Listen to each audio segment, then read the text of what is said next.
हिंदू राष्ट्र है, बिहार से होगी शुरुआत। बाबा बागेश्वर के बाण से सियासी उबाल उठ गया है, मतलब बात निकली है तो फिर दूर तक जाएगी। नमस्कार, स्वागत है आपका जीबीएन 24 में। मैं हूँ आपके साथ खुशी मित्र। बाबा बागेश्वर के पंडित धीरेन्द्र कृष्ण शास्त्री की बिहार की 5 दिवसीय कथा का समापन हो गया है। इन 5 दिनों में धीरेन्द्र कृष्ण शास्त्री ने हर रोज बस हिंदू राष्ट्र का ही मुद्दा उठाया और कई बड़े बयान दिए, जिनसे राजनीतिक गलियारों में बहस छिड़ गई है।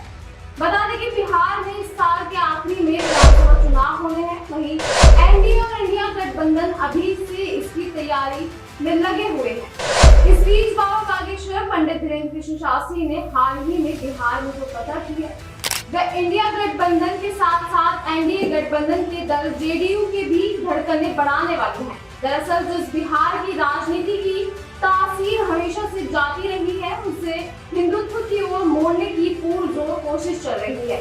इस क्रम में वहां पंडित धीरेन्द्र शास्त्री की 5 दिवसीय कथा आयोजित हुई। अपनी कथा में धीरेन्द्र शास्त्री ने देश को हिंदू राष्ट्र बनाने की बात कई बार दोहराई। उन्होंने ये भी कहा कि बिहार सबसे पहले हिंदू राज्य बनेगा। इसके साथ ही धीरेन्द्र शास्त्री ने हिंदुओं को एकजुट रहने की सलाह भी दी।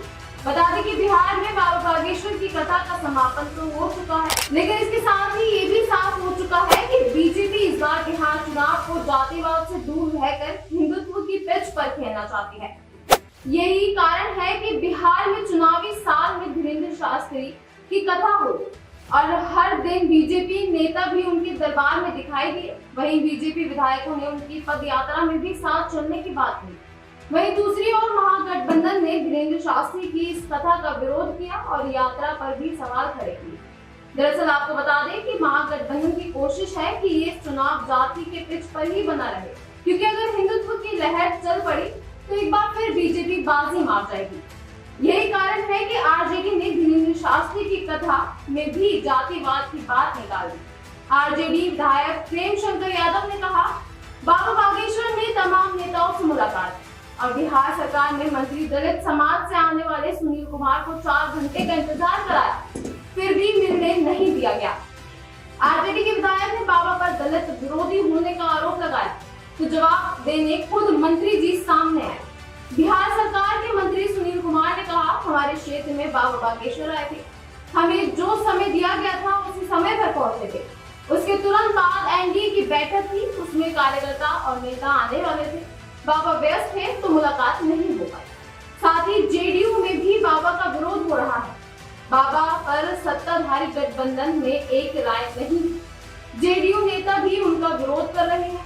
हालांकि जेडीयू की तरफ से विरोध का मोर्चा मुस्लिम नेताओं ने संभाल रखा है। गौरतलब है कि बिहार में बड़ी संख्या में मुस्लिम वोटर जेडीयू के साथ खड़े नजर आते हैं। वहीं धीरेन्द्र शास्त्री के ऐसे बयानों से मुस्लिम वोट बैंक जेडीयू के पाले से खिसक सकते हैं। वैसे तो बिहार की राजनीति में जातीय समीकरण हमेशा से अहम भूमिका निभाते आए हैं। ऐसे में बाबा बागेश्वर का ये बयान एक बड़े वोट बैंक को प्रभावित कर सकता है।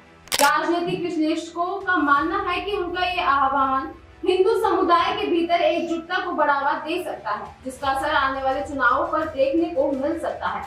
बाबा बागेश्वर का ये बयान धार्मिक आस्था से कहीं आगे बढ़कर सामाजिक और राजनीतिक रंग ले चुका है। उनके इस आह्वान का बिहार की राजनीति और समाज पर क्या प्रभाव पड़ेगा, ये तो समय ही बताएगा। मगर इतना तय है कि बाबा बागेश्वर का ये बयान फिलहाल चर्चा का केंद्र बन चुका है।